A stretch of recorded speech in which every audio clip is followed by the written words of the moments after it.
have no religion.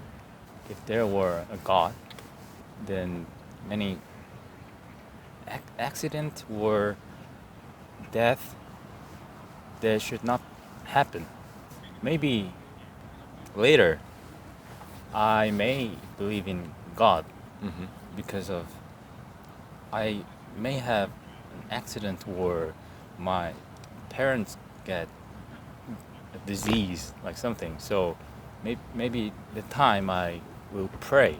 The reason that my pray doesn't come true is that if I pray to the God of money, please bring more money to my life, but it doesn't come true because I think other God disturb that. Yeah, okay. that's my aspect of God. Hey, in Yonsei University today again, just spoke to a young man. He was a little bit shy. That's why he didn't want his face to be shown. So just audio recorded for this video. Still was a good conversation, even though it was a little bit frustrating because try as I might, I tried to get him to say what is it that would change his mind. He was an atheist, never had any experience of God or any religion, and so my question to him was really what would change his mind, what kind of experiential or scientific evidence would have caused him to think again, and there was just absolutely nothing that he said would change his mind. And so I thought it was a little bit of a dishonest position, and I challenged him as much on it, but ultimately he would not budge. And so he's an economist major. He's he's graduating this year, has a job lined up for, so maybe the idea is in his mind that things are sorted, life is good, really nothing that he needs from God at this stage. And so I just left him with a thought that life is going to get messy,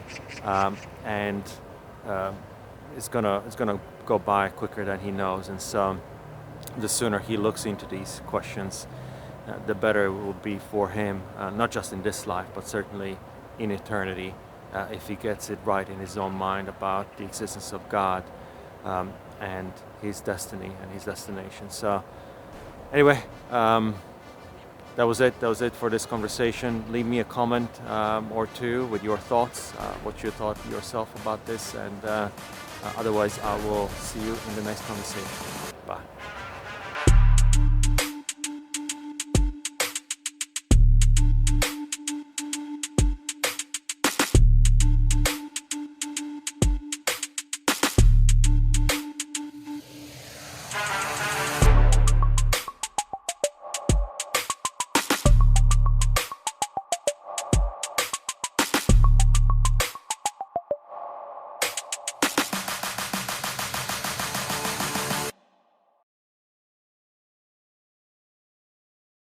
It's the same question that I start to everyone with, and that is, do you have any faith? Do you have any religion?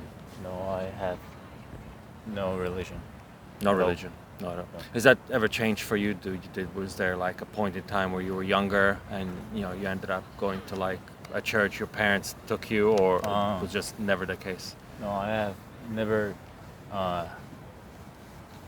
never have any religion from my birth. Okay. Yeah. Okay. But my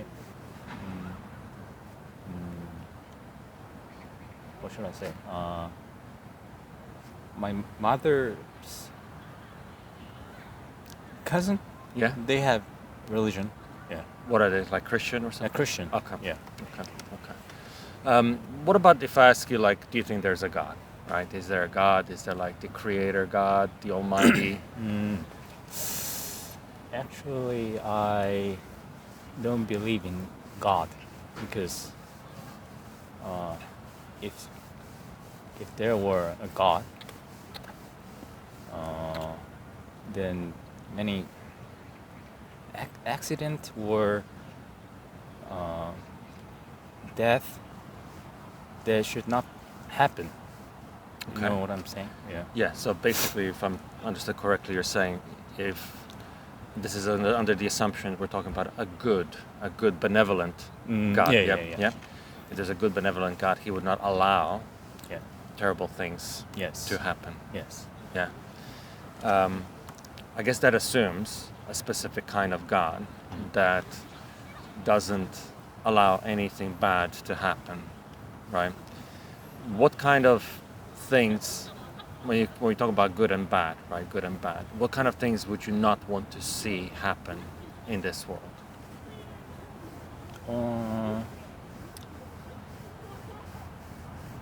I have never think about that, but if what was that question? So, Sorry?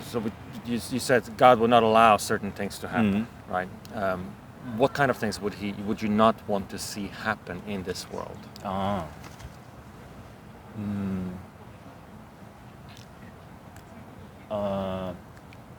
Maybe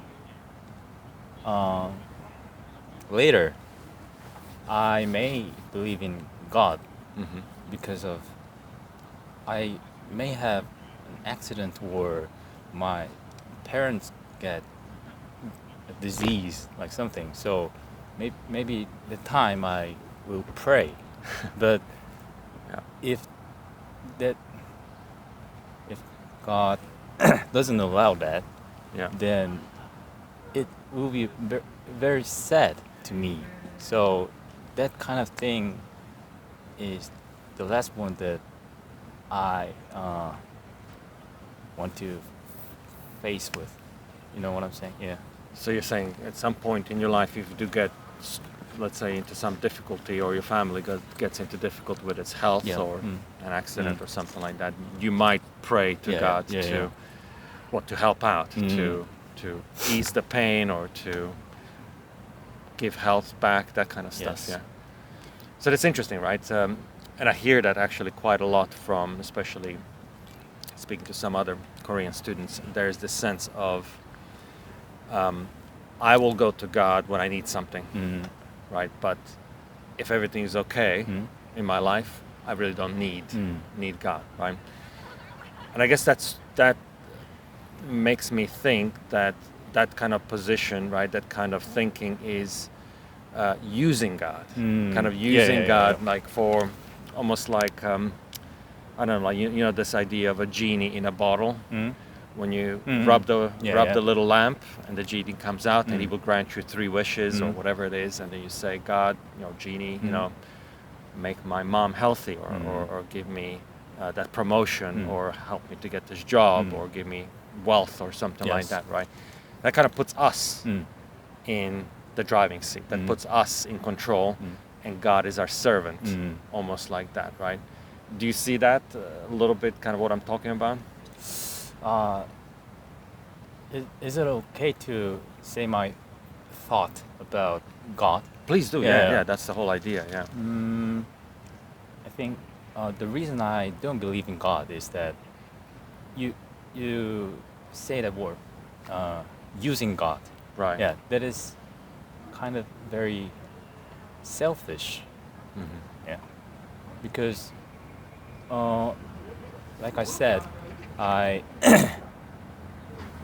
now I don't believe in God, but someday I may have a chance to pray to God. Right. Yeah, I think that is very selfish. Yeah, because that is using God. I think using God. So, I think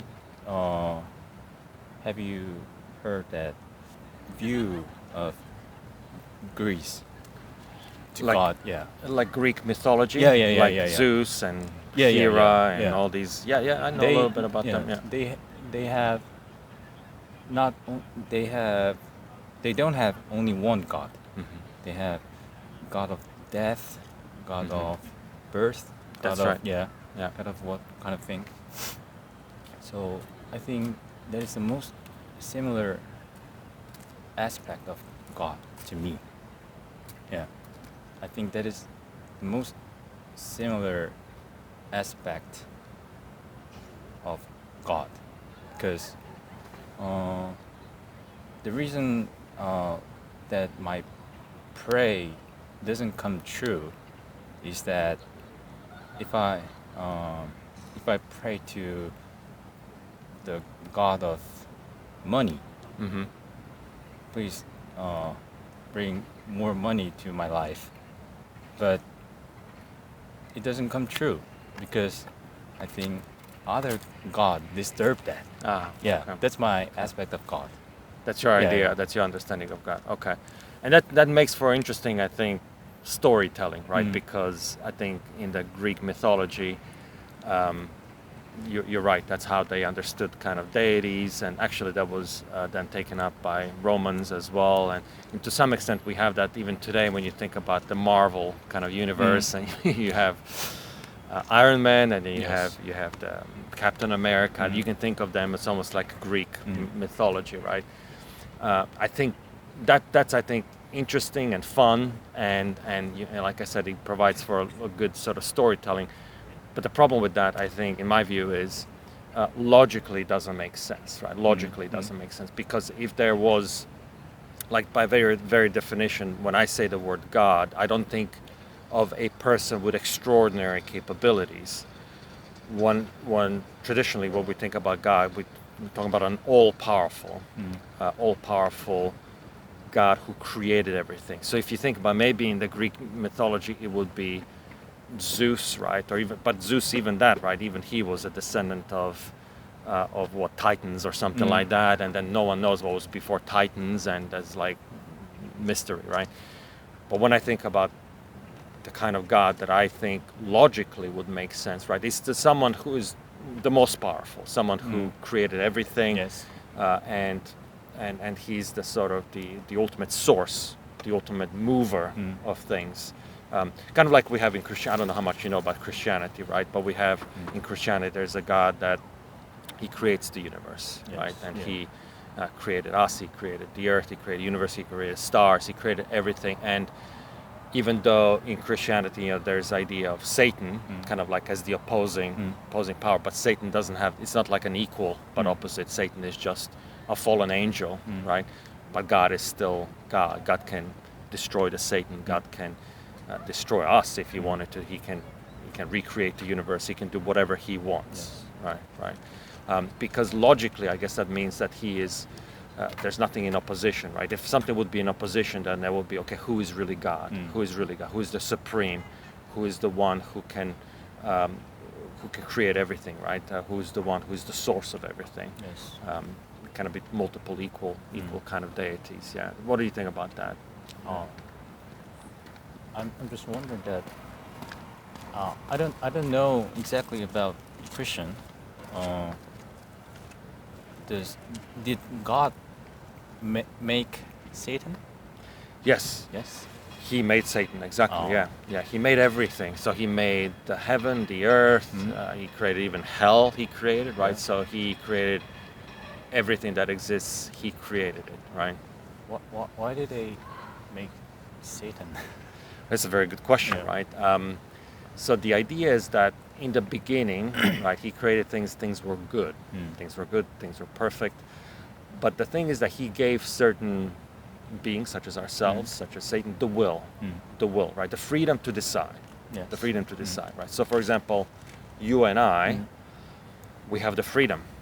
Either we can believe in God, or we may not believe in Him at all. We're not like robots. Robots are pre-programmed, and they do only what they're being programmed to do. We have freedom and we have will. That's one of the gifts of God, and that gift was given to Satan as one of the angels, right? So angels, if you believe in them, right? The idea with them is that they certainly are powerful beings, but they also have certain freedom.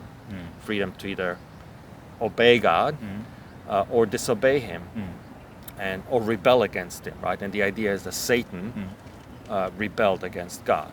He did not like God's plan, and he basically rebelled against Him, and his whole purpose in life is to deceive humans, God's creation, so that they would not also believe in God, because Satan does not agree with God's purposes, with God's plans. Yeah, God at the same time, He knows about this. He's not somehow surprised.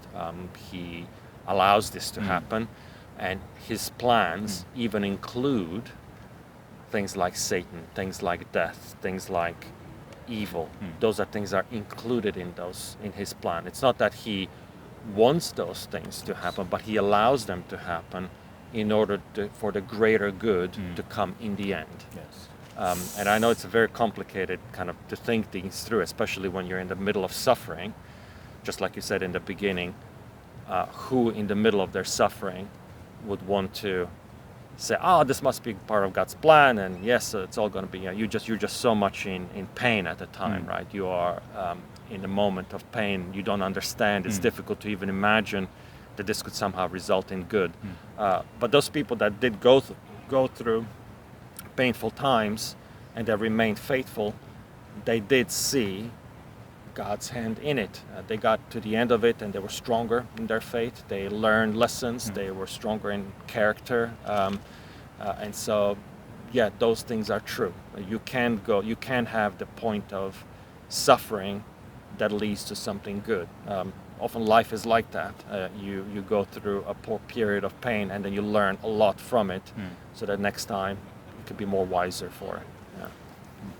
My main question about God is that belief is very subjective. For example, I hate someone. So if I hate someone, so I may pray, God, please kill him. Yes. Yes. Yes. Because I think the man whom I hate Yeah. is like Satan. Right. But otherwise, that man I hate, Yeah. his pray for God is that kill me. That's right. Yeah. That's right. So, who's God going to listen to? yes. Yeah. So, the God, I think, the God I think he's God is, in other word, for him, is my God is Satan. You know Right. what I'm saying? Right. Yeah. Right. So right. I think it is very subjective. Who is God? And Who is God? Yeah. Satan? It's interesting, yeah. You bring up a pretty good point, right? So it's kind of like, okay, whose idea of God is correct? Yes. Right, and we can, what seems right in our own mind may be completely different to someone else. I think that's a good, challenge. People then take that argument further, right? And they say, well, there's so many religions Yes. in this world, and I can pick one, but how do I know I'm right in that? Because there's others, So, millions, right, of world who subscribe to something else. I think that is a good challenge. I would say, being more from a Christian perspective, I think it's something that is a good challenge, but I think there are answers to that. There's ways to approach this challenge, to approach this question, and we would approach it in the same way that we would approach any open-ended question like that, right? And then we would have to start with, let's look at those different religions, let's look at those claims of different faiths, and let's see which one has the evidence to back up their claims, wherever that evidence can be found. Because my experience is that if you start looking deeper, right, if you do invest the time, you can go through and find out, okay, so Christianity says, okay, God and then Jesus and these other things, what else can we research? What else can we find out? What are historical kind of evidences? Let's apply research, archaeology, anthropology, science on those claims. Let's see how many hold up, and then you can apply the same strategy to Islam, to Hinduism, and you can kind of create a picture for yourself to sort of say, look, okay, there are things that are testable and there are things that are not testable. Things that are not testable we cannot necessarily compare and contrast, but there are things that are testable that we can test and see, okay, which religion seems to hold up, right? I think one thing is true is that these religions make opposite claims. Sometimes I've often heard people say, well, even it doesn't matter which one I pick, it's all paths are going to lead me to the same mountain. It's almost like the ideas of a mountain. There's multiple paths up the mountain. They all lead to the top, right? They're just from different sides of the mountain. But my experience has not been like that. When I researched different religions, they make mutually exclusive claims. What Christianity says is opposed to what Islam says, is opposed to what Hinduism says, is opposed to what Buddhism says, which discounts that claim of being similar, really leading to the top, but it also allows us to compare and contrast. And like I said, you can go even deeper, you can apply some scientific disciplines to the texts, the holy text, the Bible, some other claims, and so if things happen in history, we can look at archaeology, we can look at other things to come up with, you will never come up with a proof. These are not disciplines such as math or whatever it is where you can come up with a closed system of symbols and create a proof that is mathematically, logically true.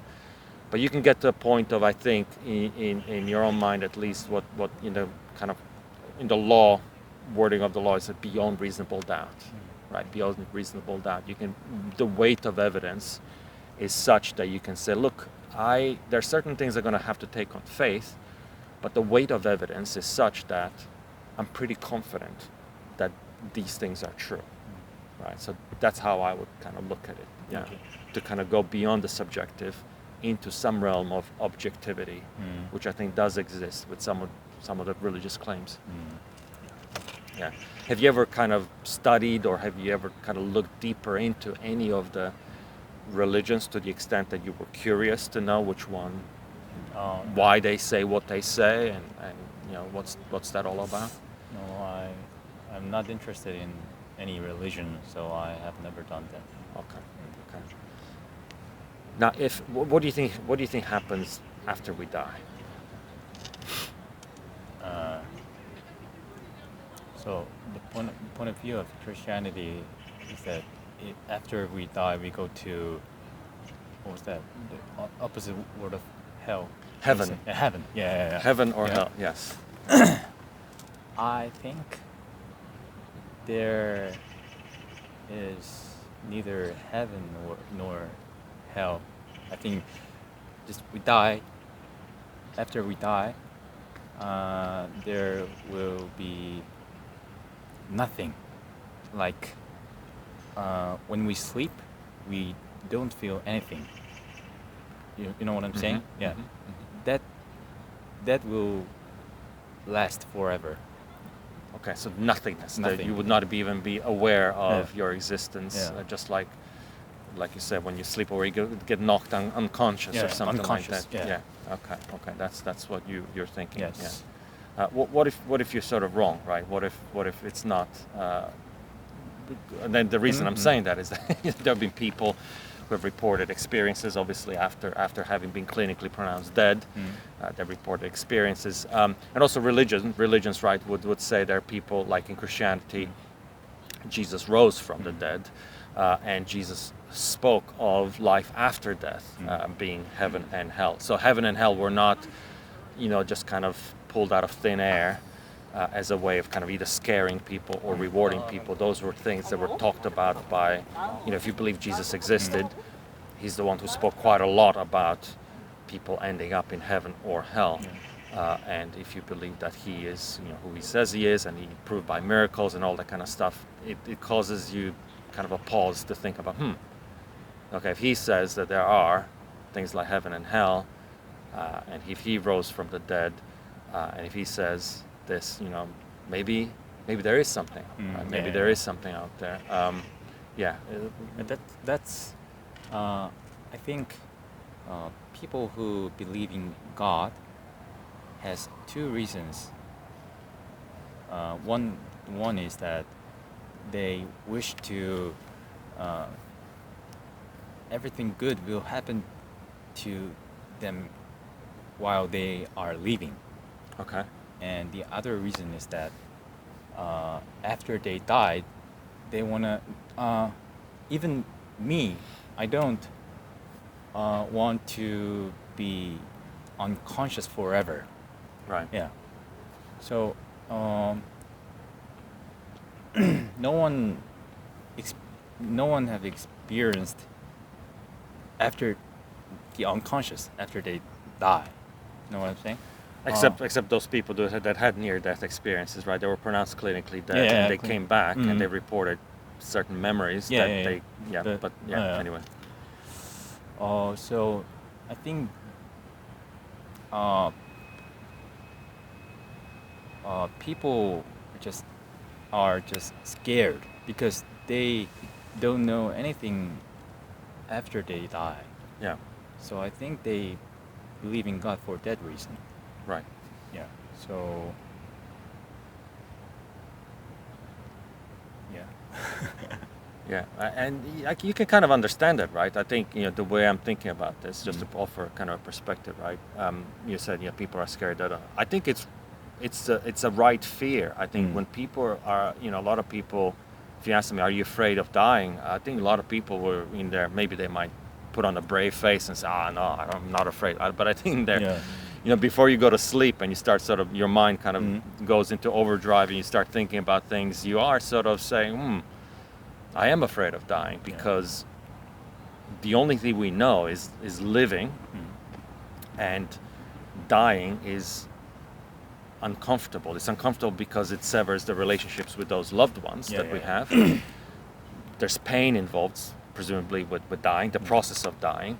We don't know what's on the other side. It's a big unknown. But at the same time, it's difficult to just discount it and just say it's darkness, because the reason I think subconsciously we think that there's something more is because even when we are conscious, the experience of consciousness is so, I think, unusual and miraculous, right? The fact that you can think of yourself and introspect about yourself and have thoughts in your mind, that science doesn't know where consciousness comes from. Brain is there to process things, but the science has not attributed consciousness necessarily to the brain. If it did, then you can take individual brain cells up to the individual neurons, and you can say, okay, these neurons, if I turn them on or off, there's going to be consciousness or there's not going to be consciousness. But science has not reached that point yet. In fact, they see brain as one big mystery still, right? They can see brain being a participant with the thinking process, but no one has ever said in science that brain is the reason for our thoughts. Thoughts don't come from the brain. Our consciousness doesn't come from the brain. It doesn't create consciousness, right?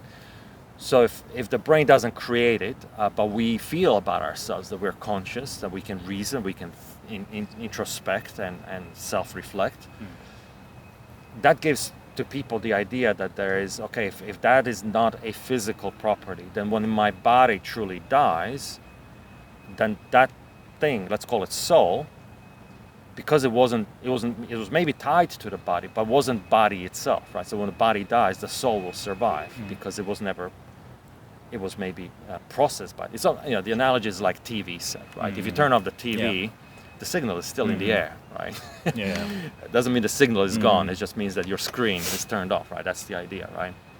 And that soul, that signal, persists, right? Because we are not sure that signal is created. Signal is not created by the brain. Signal is created from somewhere. We don't know where.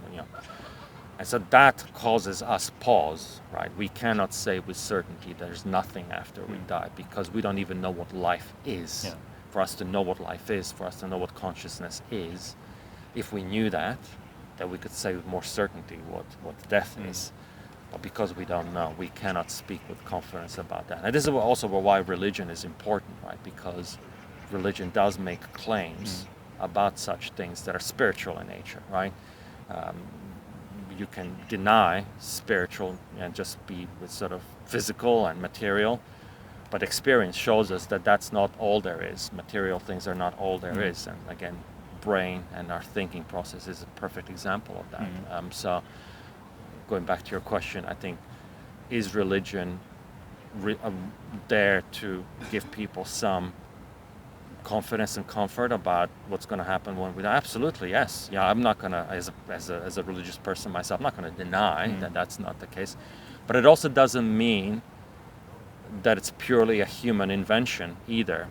It doesn't mean that it's not true, right? And so I guess that would be my other question for you, right? So outside of this idea, perhaps maybe that the religion was created by human beings who were fearful of dying and therefore they needed something to give them hope, what other things would convince you of religion what evidence would you need for something like God's existence or religious claims? You know, what would have to happen to you to make you think, oh, let me have another look, let me have another think about that?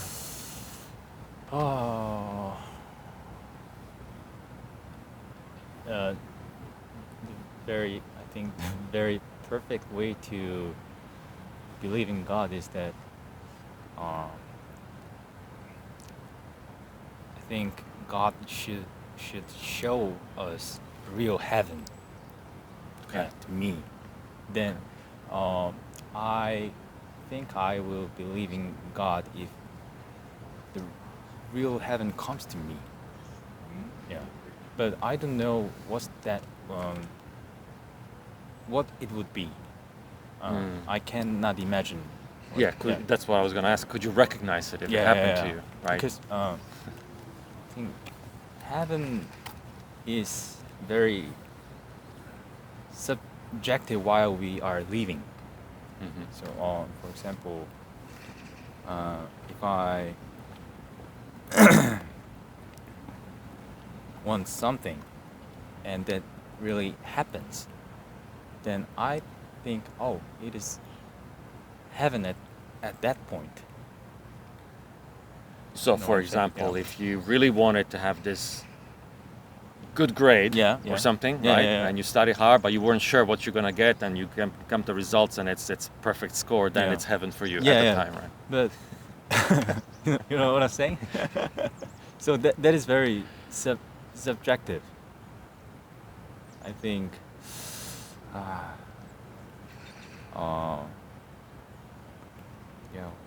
What should I say? I have never thought about the religion actually, so I don't know what should I say.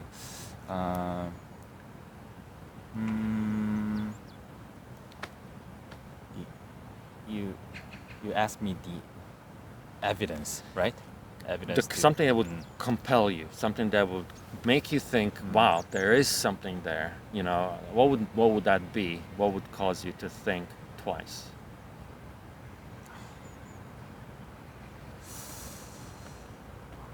Hard question.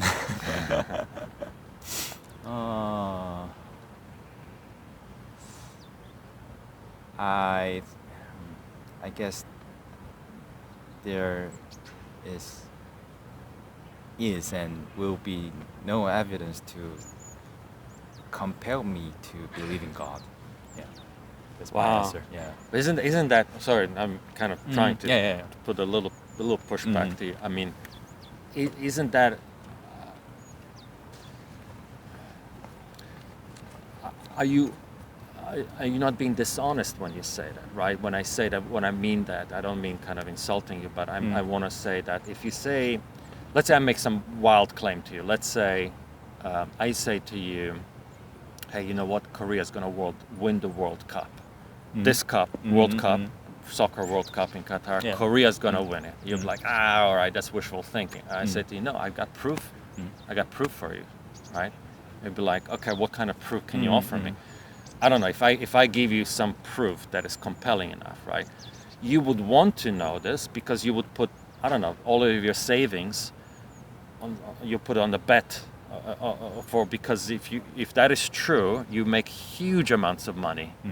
If I can offer you convincing enough proof, let's say, I don't know, if I discover that Korea has paid out all of the other teams, give them money so that they lose, and Korea is going to win all the way till the finals, or whatever. If I have evidence of that, then you'd be like, okay, that's important information for you, because you can use that information to make a bet with all of your savings, so you're going to make millions. Right? That'll be important information, right? Important information. Similarly with God, right? If I can prove to you, or if God could show you Himself.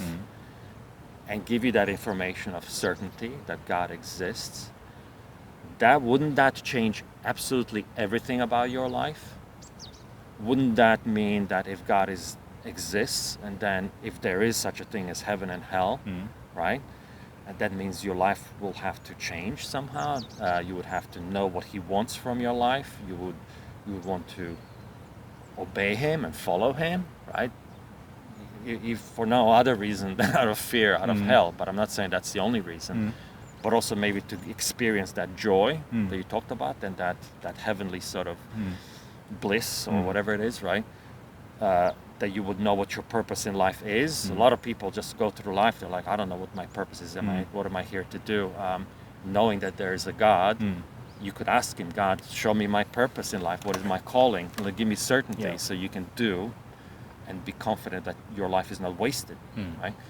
I mean, there's just a small number of examples, right? That information, knowing whether there's a God or not, would that change absolutely everything about your life? I would think.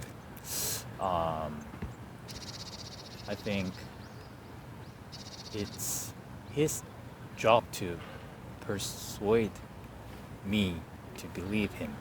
Yeah, and exactly, and that's what I'm saying. What would that be? What would that be? The persuasive thing that would persuade you, right? Because it's easy to say, look, I'm going to sit here, persuade me, the first, about anything, right? I would say, okay, how do you think? How would you like to be persuaded? How would you like to consume? I cannot even imagine about that, but I think it is better to believe him. For example, my grandfather passed away about 3 or 4 years ago. He did not believe in God. He even hated to believing in God. But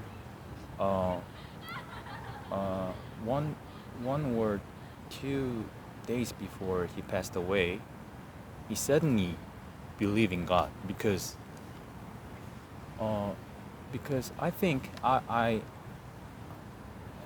didn't heard about his thinking, but I guess he thought it was better to believe in God because he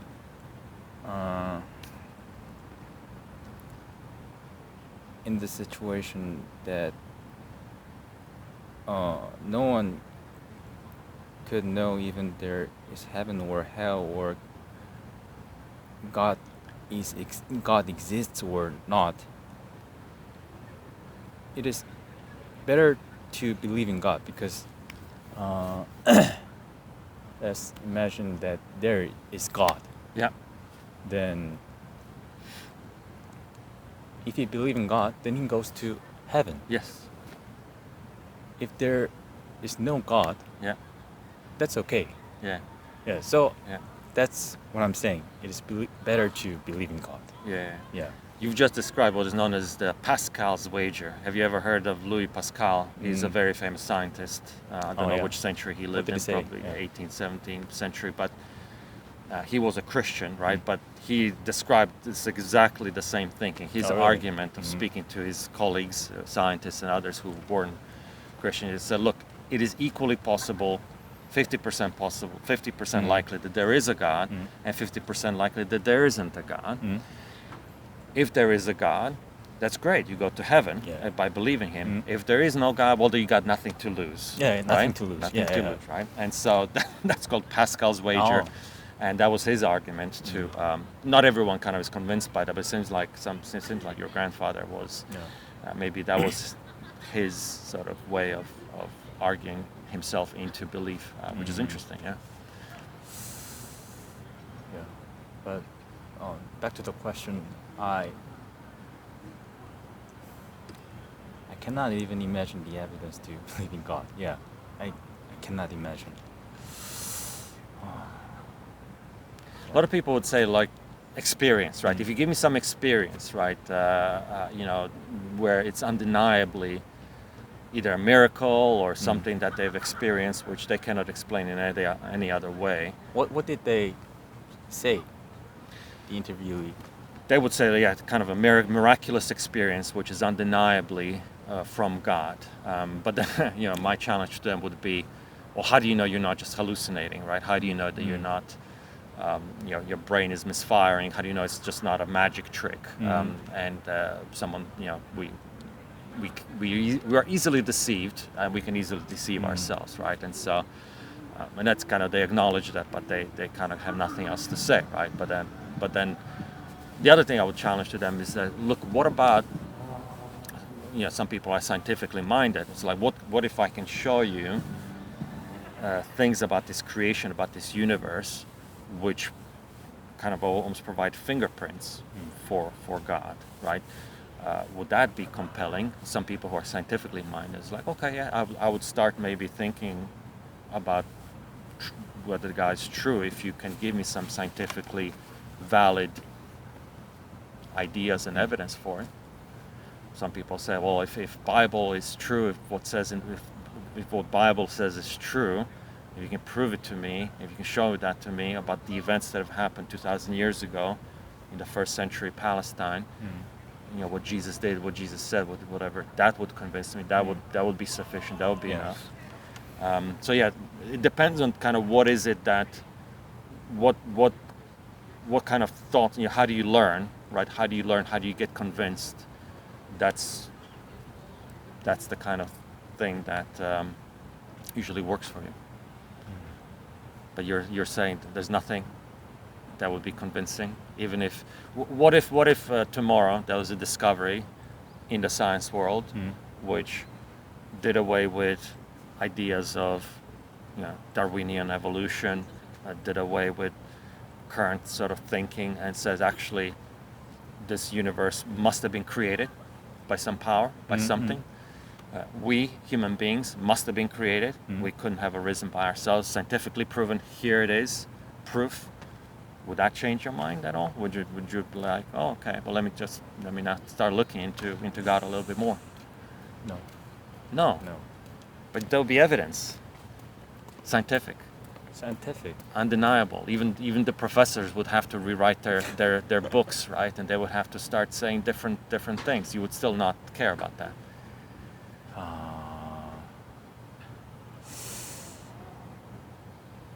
But what do you? Let me ask you a different way. And while you're thinking about what else would work for you, let me maybe flip the question around.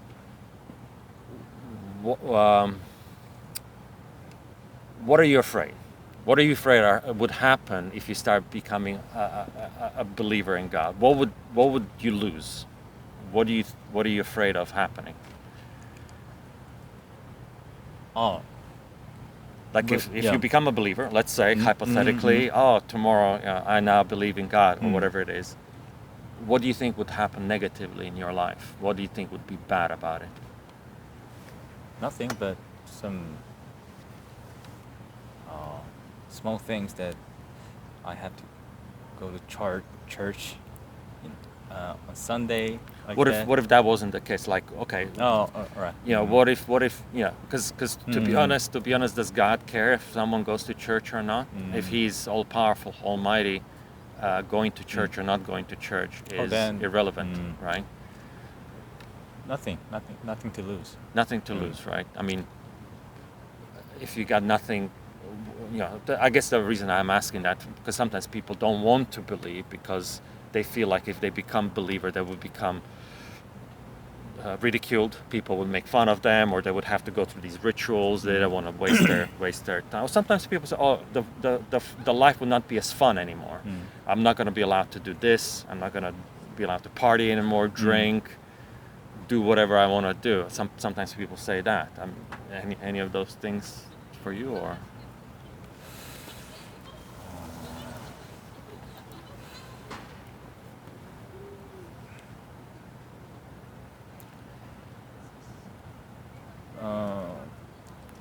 Yeah, so that's what I said. I think it's better to believe in God, but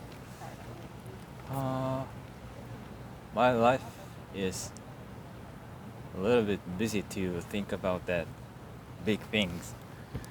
Yeah, I agree. I mean, not that I agree. I mean, I acknowledge and I understand that. I'm not a fool. I know that life can be busy, but again, I would go back to the point before. It's not that religion is meant to supplant your life, meaning change the way you currently, where your time is spent, in the sense that if you became, let's call it religious, let's call it faithful, right?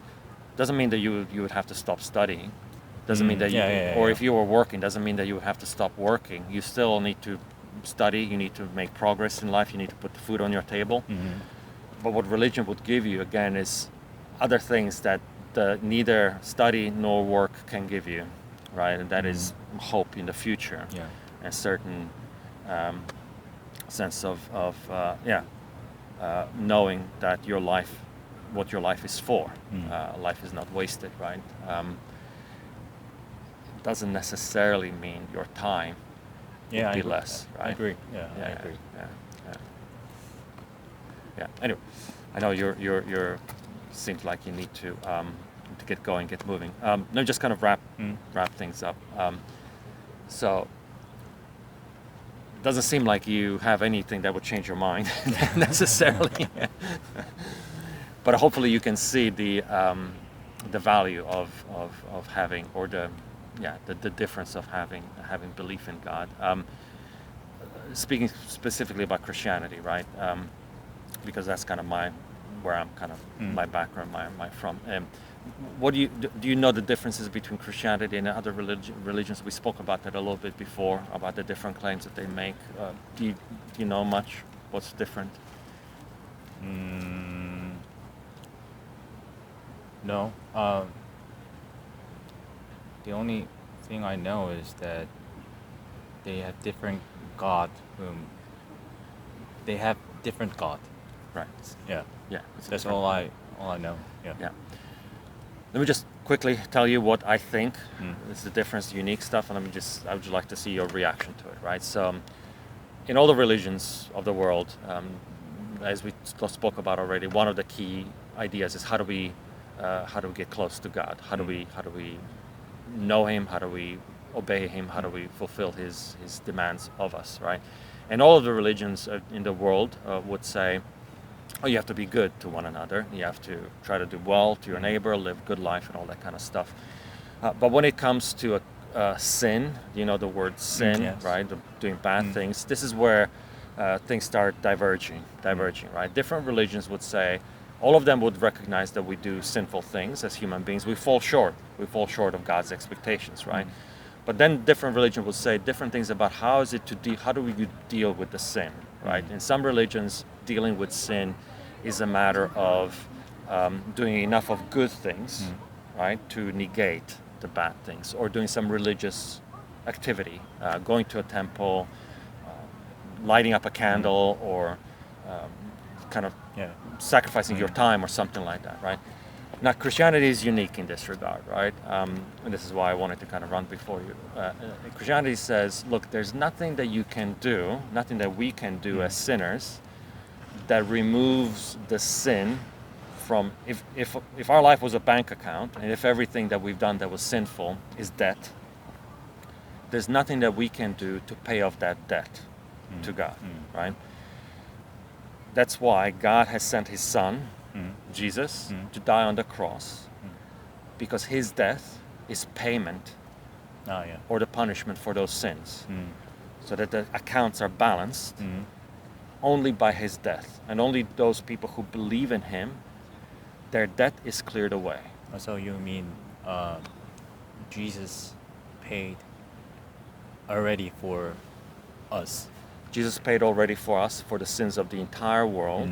Doesn't matter how bad you are, how many things you've sinned, but if you believe in Him, truly believe in Him, and trust Him that He has done what He said He has done, when you die, you appear before the Almighty, you will be looked as clean, meaning, or without debt, because you can point to His Son and say, He has paid it all, right? And it doesn't mean that that's an excuse to do more sin. That would be taking advantage of a beautiful gift, right, of that has been given to you. But that is a unique thing about Christianity. Christianity says we cannot ourselves remove the debt from our records. God Himself, in His love for us, that's what the Bible says, because God has loved us so much that He gave His only Son for us, so that we would not perish, but we would have an everlasting life, right? So that's what the Bible says. And so out of His love, He sacrificed basically Himself, His Son, died on the cross, paid for our sins. And then he rose after 3 days. He rose from the dead to show that he has defeated death, and also as a symbol that those who are with him and in him, believe in him, they will rise from the dead also one day. That's what in it, we all look forward to as Christians. We look forward to the day where we will rise into eternal life with him. That is the difference, right? That is the difference, and it gives, the difference between Christianity and other religions is therefore in other religions, the emphasis is on you to always be in fear, as in you never know if you've done enough. You never know if you've done enough to somehow placate God out of his, to make sure that he's happy that what you've done is lived a good life. And Christianity acknowledges that we have all sinned. None of us have reached the standard that God asks for us, but God has solved the problem. Right? He has provided a solution. Have you heard of that before? Have you heard of that difference? Have you heard of that? That's sometimes called good news, sometimes called gospel. I have never heard about the difference, but I know little about that story of Christianity. Yeah.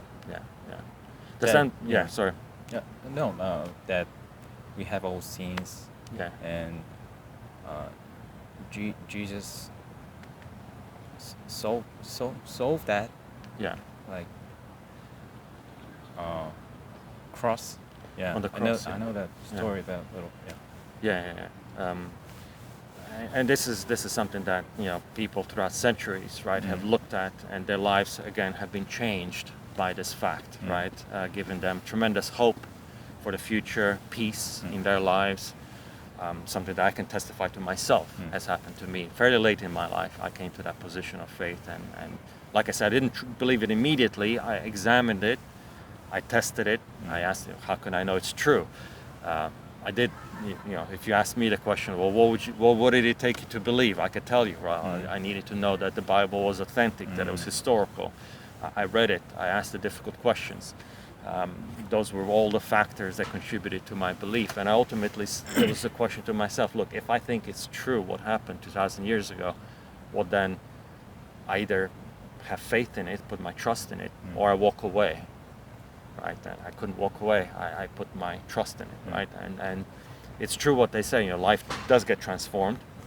I didn't leave my job suddenly. I didn't go into a monastery suddenly. I still had to work. I still have troubles in life. I still have to deal with life issues. None of that has gone away. But what I received is peace. Peace and hope that I know what the future holds, right? Especially not just the future in this life. This life, I'm still guaranteed troubles. It's still not going to be easy for me. I know that. That's the nature of this life. But I know what happens after we die. And that gives you certain peace and hope, that lack of fear about what happens in the future. So anyway, just wanted to just sort of run these things by you just to see what your thoughts are. And I would encourage you, maybe have a look at it again. It's worth, I think, looking at it. It's worth thinking about it. Like I said in the beginning, these things can change, can be life transforming, and I think in a good way, in a very good way. Yeah. All right. Well, thank you so much for your patience. No. Thank you for your honesty as well, and your time. So really Thank you. appreciate it. Yeah. You're welcome. All right. Good stuff. Thank you.